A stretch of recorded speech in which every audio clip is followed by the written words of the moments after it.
Salom bizlar, sizlarga cheksiz narsalar qurishni o'rgataman. Otishni bizga birinchisida redstone mana shu narsalar kerak.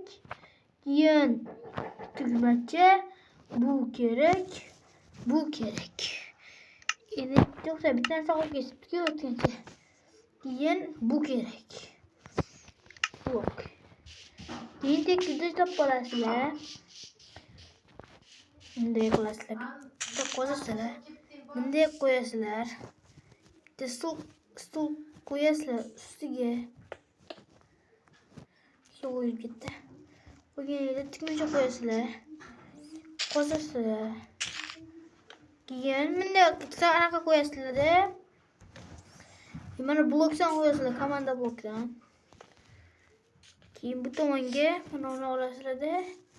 Bunday qo'yasizlar. Bunisini bunday qo'yasizlar. Buni bunday qo'yasizlar. Keyin bular kerak emas, buni olib tashlaysizlar. Keyin aytdim, bunday narsa bor, olov.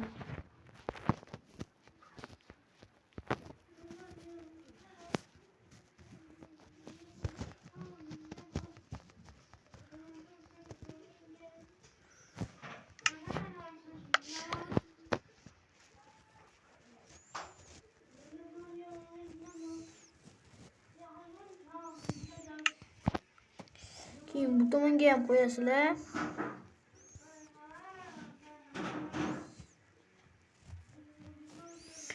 Mana tayyor. Endi bu yoqqa o'tib olasizlar.